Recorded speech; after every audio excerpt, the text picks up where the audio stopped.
I'm going to show you how to synergize your body, your breath, and your vocals to enter an awareness of the movement of the spirit within and around you. This can reset your state from being discouraged, focused on fear, or just feeling empty, to an awareness of the spirit. This is going to be very practical. This pattern comes from Romans chapter 8, verses 12 to 17. And realize this, that Paul is not just aiming for mental academic understanding. He's actually explaining to them what they're experiencing and how to continue to experience it. He's showing you the pathway. First of all, he says, don't live in harmony with the flesh. Put that to death by being in harmony with the Spirit and allow the Spirit to rise up and lead you.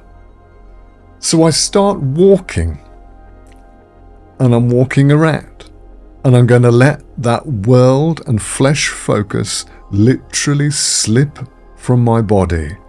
I brush it from my arms and shoulders and say to myself, I'm going to focus on the Spirit for 2 minutes.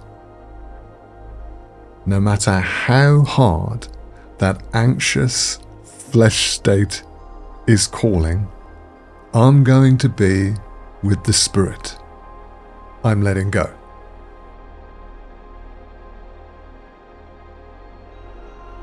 Now I begin to lift my thoughts to my sonship, daughtership relationship with Yahweh. You see, flesh is orphan. It does it alone. It says, I'm going to focus in on my own desires. Spirit ascension says that I'm going to live arm in arm with the movements of the Spirit.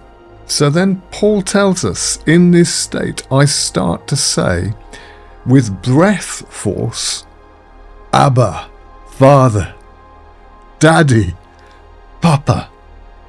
This is what the sonship state does.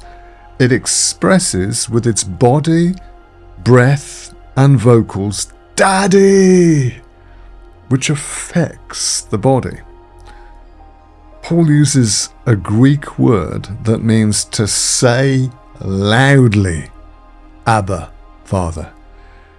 It doesn't have to be volume, though that's great if you can. It has to be forceful and confident. So we use our language, we use tongues, we use simple phrases, scriptures, even gut groans, Paul will say later on. We keep returning to our own phrases, expressing Daddy, Papa. As you walk around, as you move your arms, breathe deeply and express vocally.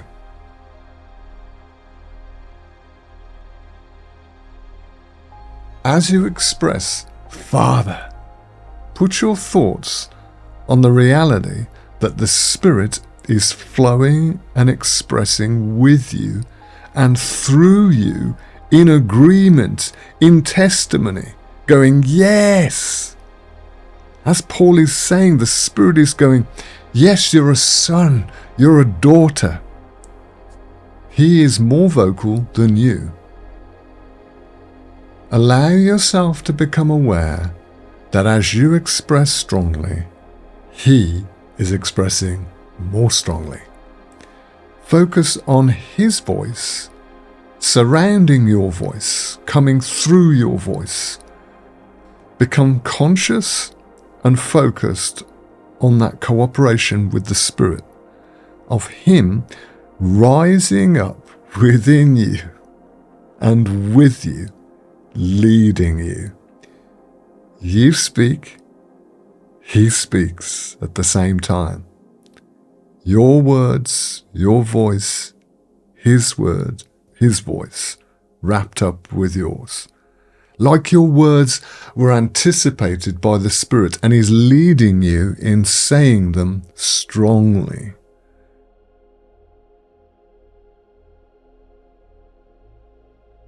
In this state, you're an heir with Christ, because this is what Christ had and has given to you. The leading of the Spirit. You have it.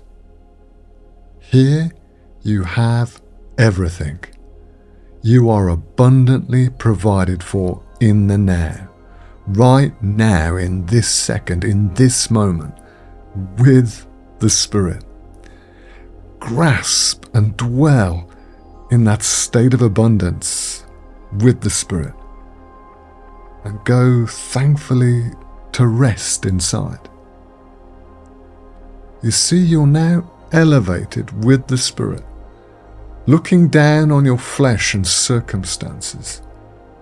You can see the hardship of this life in perspective and realize it is a doorway I can go through with the Spirit.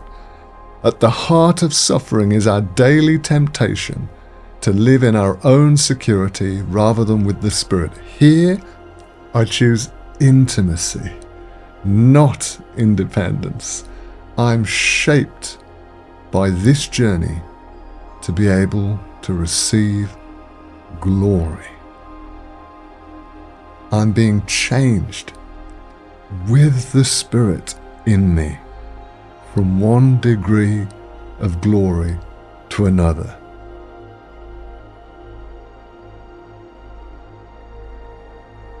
I'm still walking, still speaking. The walking engaging my body in the process.